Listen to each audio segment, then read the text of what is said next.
यहाँ पर हम लेकर आए हैं आपके लिए जो 22 फरवरी का हिंदी का पेपर है, उसके लिए बहुत ही मोस्ट इम्पोर्टेंट टॉपिक है यार यहाँ पे। अगर ये टॉपिक आप तैयार करते हैं तो ये समझ लीजिए आपका 50 नंबर बिल्कुल पक्का होने वाला है, ठीक है ना? मैं जो ये सीरीज चला रहा हूँ इम्पोर्टेंट क्वेश्चन का, वो आपके लिए बहुत इंपॉर्टेंट देगा बोर्ड एग्जाम में, ठीक है ना? चिंता नहीं करना है। तो ये जो 50 नंबर है, बिल्कुल आपका क्या होगा, पक्का होगा।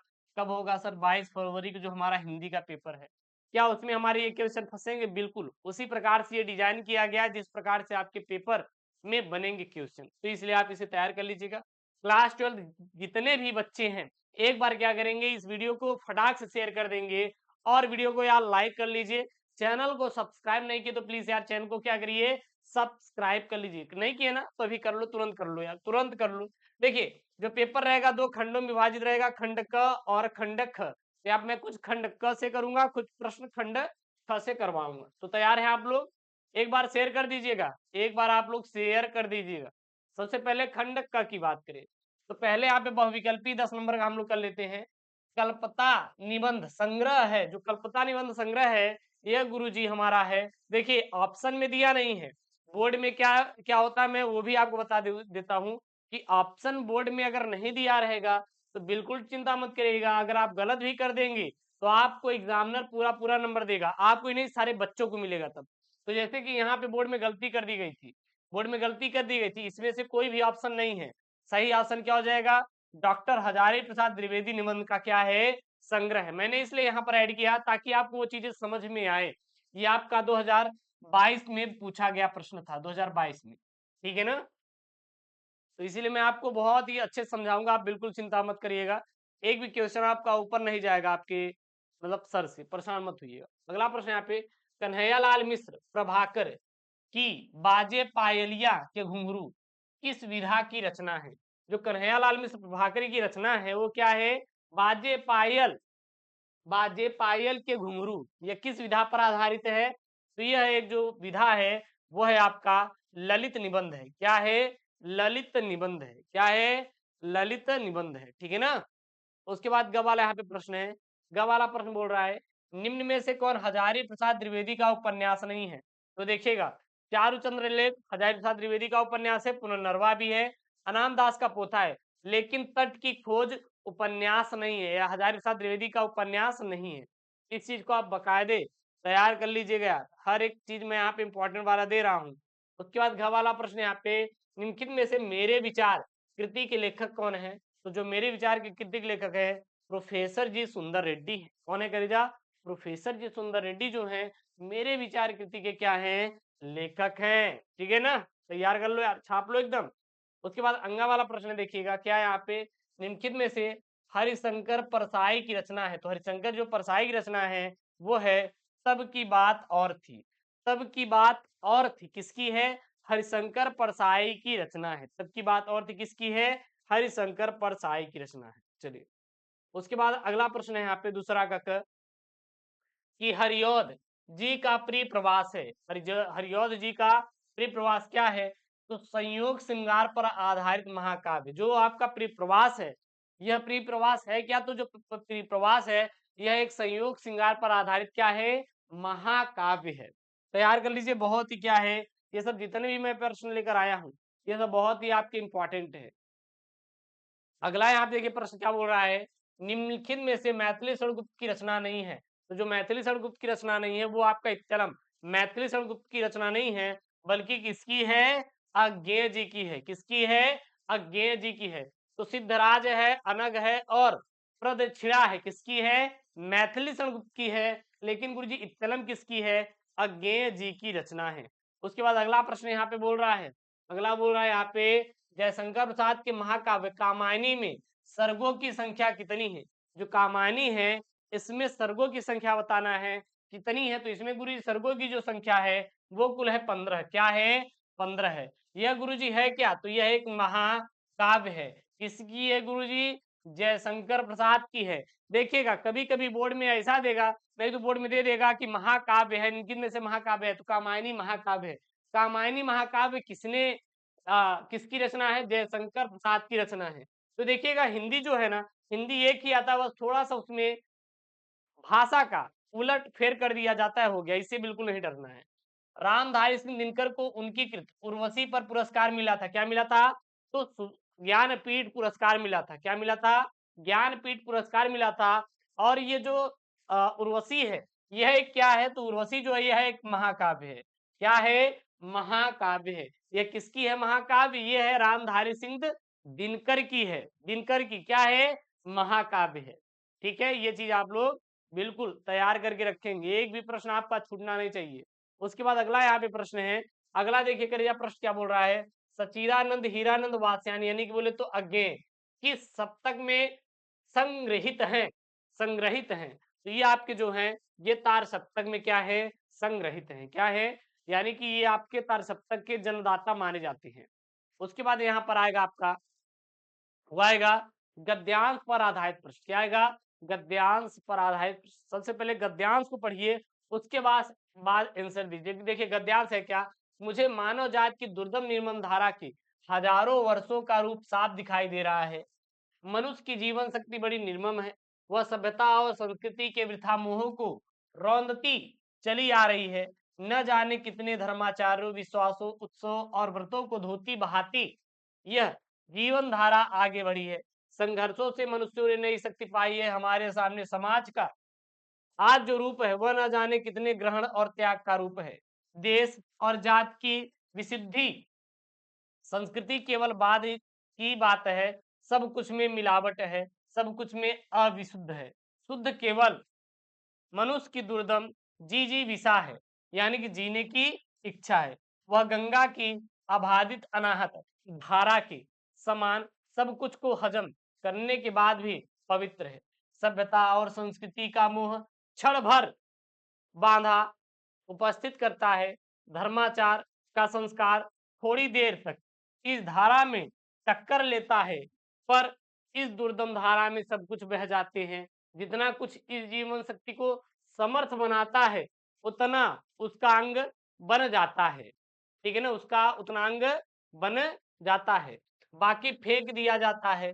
धन्य हो महाकाल, तुमने कितनी बार मदन देवता का गर्भ खंडन किया और धर्मराज के कारागार में क्रांति मचाई। यमराज के निर्दय तारल्य को पी लिया और विधाता के सर्व कर्तव्य कर्तव्य के अभिमान को क्या किया? चूर्ण किया। सबसे पहला यहाँ पे प्रश्न बनेगा आपके पेपर में, देखिएगा जो प्रश्न बनेगा इसका मतलब ये नहीं कि सर इतना बड़ा हमारा गद्यांश दे दिया, अब हम सर कैसे ढूंढेंगे? तो बहुत ही सिंपल है यार, देखिएगा अब गद्यांश को लेके सरदर्दी मत बनाइएगा। पहली बात आप लोग क्वेश्चन पढ़िएगा, उसको पढ़ने के बाद क्वेश्चन पढ़िएगा कि क्वेश्चन क्या है, मनुष्य की जीवन शक्ति कैसी है। अब जहां पे मनुष्य मनुष्य की जीवन शक्ति है वही क्या हो जाएगा? आंसर हो जाएगा कि देखिए मनुष्य की जीवन शक्ति कैसी है, तो मनुष्य की जीवन शक्ति बड़ी निर्मम है। बस इसी का एग्जैक्ट आंसर है। मैं इसीलिए कहता हूं जो मैं आपको पढ़ाऊंगा बहुत सिंपल से पढ़ाऊंगा और आपके पेपर में वो चीज फंसेगा। मैं इतना आपको हिंदी अच्छे से पढ़ा दूंगा ना कि आपका एक भी टॉपिक नहीं छूटेगा। तो देखिए मनुष्य की जीवन शक्ति कैसी है, तो मनुष्य की जीवन शक्ति बड़ी निर्मम है। उसके बाद महाकाल क्यों धन्य है? महाकाल क्यों धन्य है? महाकाल क्यों धन्य है? देखिए महाकाल यहाँ पे, धन्य हो महाकाल, तुमने कितनी बार मदन देवता का गर्भ खंडन किया। क्या किया? गर्भ खंडन किया। अर्थात यहाँ पे लिख सकते हैं हम लोग, क्या लिख सकते हैं? महाकाल इसलिए धन्य है क्योंकि उन्होंने काम के गर्व को तोड़ा तथा मानव समाज के कल्याण के लिए बीज भी क्या किया? पी लिया। बस और कुछ भी नहीं लिखना। उसके बाद यहाँ पे है अनाहत और कारागार का क्या अर्थ है? अनाहत मतलब जो घायल न हुआ हो, और कारागार मतलब क्या होता है? जेल होता है। क्या होता है? जेल होता है। उसके बाद रेखांकित अंश की व्याख्या मतलब चीजों को बढ़ा चढ़ा के लिखना है, ये तो कर ही लोगे यार। फिर लास्ट में एक प्रश्न बनेगा यहाँ पे, उपयुक्त उपयुक्त गद्यांश की सॉरी उपयुक्त गद्यांश के पाठ का शीर्षक और उसके लेखक का आपको क्या लिखना है? नाम लिखना है। तो उपयुक्त गद्यांश का लेखक कौन है? वो है आपके हजारी प्रसाद द्विवेदी, और शीर्षक क्या है? अशोक का फूल। बस और आपको कुछ भी नहीं करना है। उसके बाद यहाँ पे चौथा टॉपिक जो है वो है आपका, देखिएगा यहाँ पे किसी एक लेखक का साहित्यिक परिचय देते हुए उनकी कृतियों का उल्लेख कीजिए। 80 शब्दों में लिखना है। कौन कौन है? डॉक्टर कन्हैयालाल मिश्र Prabhakar, doctor APJ Abdul Kalam, doctor Hazari Prasad Dwivedi. तो ये आपके 3 हैं और तीनों में से किसी एक का लिखना है, तो मैं यहाँ पर लिखा है डॉक्टर एपीजे अब्दुल कलाम का। ये आपके क्या हैं, आपके लेखक हैं। चलिए देख लेते हैं। तो डॉक्टर एपीजे अब्दुल कलाम का साहित्यिक परिचय लिखो या जीवन परिचय लिखो। मिसाइल मैन के रूप में भारतीय जनता समेत समस्त विश्व में लोकप्रिय भारत के पूर्व राष्ट्रपति डॉक्टर एपीजे अब्दुल कलाम का जन्म 15 अक्टूबर 1931 ईस्वी को धनुषकोडी गांव रामेश्वरम तमिलनाडु में एक निम्न वर्गीय परिवार में हुआ था। ठीक है ना। आर्थिक अभाव में पल रहे कलाम ने अपनी शिक्षा की राह की सारी मुश्किलों का सामना डटकर किया तथा डीआरडीओ से जुड़कर तदंतर इसरो के मुख्य वैज्ञानिक के तौर पर भारत को परमाणु शक्ति की तौर पर विकसित किया।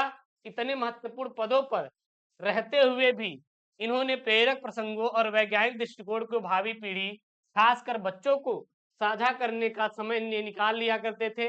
ऐसी 27 जुलाई 2015 में भारतीय प्रबंधन संस्थान शिलांग मेघालय में एक व्याख्यान के दौरान इनकी हृदयघात से मृत्यु हो गई थी, यानी कि इनको हार्ट अटैक आ गया था।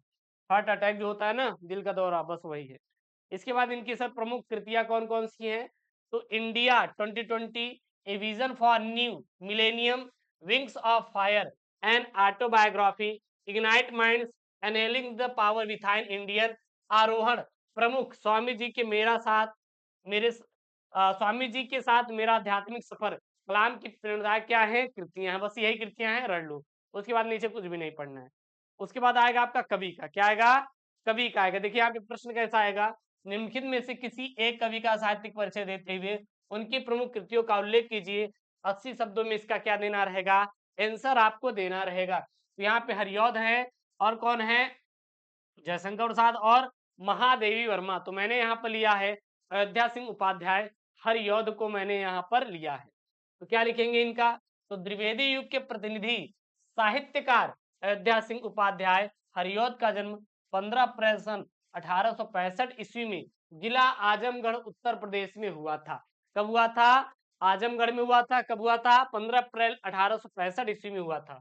फारसी माध्यम से शिक्षा की शुरुआत करने वाले उपाध्याय ने स्वाध्याय के बल पर हिंदी, अंग्रेजी और संस्कृत पर समान अधिकार प्राप्त किया। मतलब कि जो हरिऔध जी फारसी से अपनी पढ़ाई शुरू किए थे, ये तो पढ़े तो फारसी, लेकिन खुद पढ़कर खुद से पढ़ाई किया हिंदी, संस्कृत और अंग्रेजी पर इन्होंने समान अधिकार प्राप्त किया। मतलब जितना फारसी पढ़ता है इतना इसमें हो गया। आजमगढ़ के मिडिल स्कूल के अध्यापक, कानूनगो और काशी विश्वविद्यालय में अवैतनिक शिक्षक के पद पर कार्य किया। यानी कि ये कानूनगो भी रह चुके हैं, अध्यापक भी रह चुके हैं और बीएचयू में काशी विश्वविद्यालय में अवैतनिक शिक्षक के रूप पर ये कार्य किए थे, पद के रूप में कार्य किए थे। और 6 मार्च 1947 में इनका क्या हो गया, देहावसान हो गया, यानी कि इनकी मृत्यु हो गई। अब इनके सब प्रमुख रचनाएं कौन कौन से? प्रिय प्रवास है, वैदेही है, वैदेही वनवास है, पारिजात है, क्या है, पारिजात है, चुभते चौबदे हैं, चोखे चौबदे हैं, और क्या है, रसकलश है, और अधखिला फूल है, ठेठ हिंदी का ठाठ है, रुक्मणी परिणय। इनकी प्रसिद्ध क्या है, रचनाएं हैं। तैयार कर लेना, इंपॉर्टेंट है। क्या है ये सब? इंपॉर्टेंट है। उसके बाद आपका करेजा लोग क्या आएगा, लोकोक्तियां और मुहावरे आएगा। क्या आएगा? लोकोक्तियां और मुहावरे। देखिएगा, देखिए यहाँ पे मैंने लिया है आपके 4 ईद का चांद होना, नाक काटना, का वर्षा जब कृषि सुखाने, गंगा गए गंगादास, जमुना गए जमुनादास। इसका आप लोगों को खुद करके कमेंट करना है। इसका आप लोग कमेंट करिए, इसका आप कमेंट में छापना है आप सभी बच्चों को। और मैं देखना चाहता हूँ कि आप लोग पढ़ रहे हैं कि नहीं आजकल। सबसे पहला है, ईद का चांद होना, बहुत दिनों तक दिखाई न देना। कोई किसी से बहुत दिनों बाद मिलने आता है तो उसे हम लोग ईद का चांद कहा जाता है। नाक काटना मतलब इज्जत जाना। अरे गुरुजी हम तो बोर्ड परीक्षा में फेल हो गए, हमारी तो नाक कट गई। हाँ, अर्थात यहाँ पे रहेगा, पोल खुलते ही सबके सामने उसकी नाक कट गई। का बरसात जब कृषि सुखाने, दुख करके कोई फायदा नहीं। यानी कि यदि समय रहते हुए किसी कार्य को न किया जाए तो कभी मुसीबत सामने नहीं आती है। ठीक है ना। एक समय रहते अगर आप कोई कार्य कर लेंगे तो मुसीबत सामने नहीं आएगी, अगर नहीं करते हैं तो फिर आपके सामने मुसीबत आएगी। उसके बाद अगला यहाँ पे आपका शब्द युग्म। क्या यहाँ पे? शब्द युग्म है। देखिए, निम्नलिखित शब्द युग्मों से 2 शब्द युग्मों का अंतर लिखिए। जैसे शाला और शाला, सप्त और सप्त, लक्ष्य और लक्ष्य, अनिल और अनल, व्यंग और व्यंग। तो यहाँ पर हम लोग एक एक करके देखते हैं। देखिएगा, ये साला, ये साला मतलब क्या होता है, ये होता है पत्नी का भाई, और ये साला मतलब क्या होता है, घर होता है, मतलब होते हैं दोनों, लेकिन एक पत्नी का भाई घर आया, यानी घर मतलब साला। सप्त और सात, तो सप्त मतलब क्या हो जाएगा, सप्त मतलब क्या हो जाएगा, सप्त मतलब हो जाएगा डूबा हुआ, और सात मतलब अंकों का हो जाता है, क्या हो जाता है, अंकों वाला हो जाता है। उसके बाद अगला यहाँ पे है लक्ष्य। लक्ष्य का क्या हो जाता है आपका, उद्देश्य हो जाता है, क्या हो जाता है, उद्देश्य हो जाता है। अनिल और वायु, अनिल और वायु, तो अनिल मतलब क्या हो जाता है आपका, अनिल, अनिल मतलब क्या हो जाता है आपका, एक आग हो जाएगा, क्या हो जाएगा, आग हो जाएगा। यहाँ पे अनल रहेगा, नॉट अनिल रहेगा, अनल रहेगा। वायु मतलब क्या हो जाती है, हवा हो जाती है, क्या हो जाती है, हवा हो जाती है। ठीक है ना। इसमें बात करेंगे व्यंग्य। व्यंग्य मतलब क्या होता है, तीक्ष्ण। और कटाक्ष मतलब जब हम किसी बात को क्या बोलते हैं, कटाक्ष करते हैं, बस। उसके बाद नीचे आ जाएंगे यहाँ पे अनेकार्थी शब्द। जैसे यहाँ पे है आपका अनेकार्थी शब्दों के लिए एक शब्द के दो अर्थ लिखना है। जैसे कनक, कनक मतलब क्या होता है, सोना होता है। अब वो सोना नहीं कि सर जी हम सो गए, हम सो गए, मेरा पेन गिर गया था, हम सो गए। और क्या होता है, धतूरा होता है। कर मतलब हाथ होता है, और क्या होता है, शुल्क होता है, कहते हैं ना उन्होंने टैक्स लिया। और क्या होता है, टैक्स होता है, क्या होता है, टैक्स होता है। द्विज मतलब क्या होता है, ब्राह्मण होता है। और क्या होता है, पक्षी होता है। कभी कभी इसको हाथी बोल देते हैं द्विज मतलब, ठीक है ना, लेकिन पक्षी लिखेंगे यहाँ पे, ये चीज ध्यान देना। उसके बाद यहाँ पे आपका किन्हीं दो वाक्यांशों के लिए एक शब्द लिखिए। बिना वेतन काम करने वाले क्या बोलते हैं, अवैतनिक बोलते हैं। अभी थे ना हरियोध जी, अवैतनिक बीएचयू में क्या करते थे, पढ़ाते थे, यानी कि बिना वेतन के ही ये जाकर क्या करते थे, पढ़ाते थे। जिसमें कुछ करने की क्षमता ना हो उसे क्या बोलते हैं, अक्षम बोलते हैं। जो कभी नहीं मरे उसे क्या बोलते हैं हम लोग, अमर बोलते हैं। ये चीज आप लोग याद कर लीजिएगा। उसके बाद यहाँ पे है पैरों से सिर तक, क्या कहते हैं उसे हम लोग, अपादम, अपाद मस्तक बोलते हैं, पैरों से सिर तक।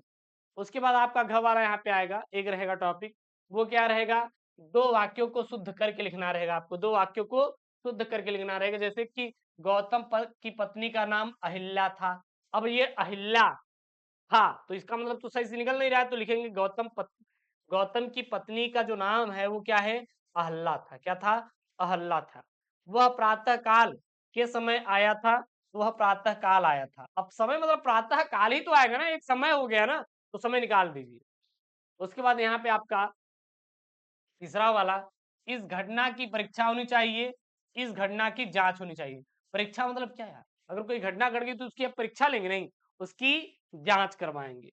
दीपक प्रज्वलित कर दो, दीपक जला दो, क्या कर दो, दीपक को जला दो। प्रज्वलित मतलब और उसमें आग बढ़ा दो नहीं, बल्कि आपको जलाना है, क्या करना है, जलाना है।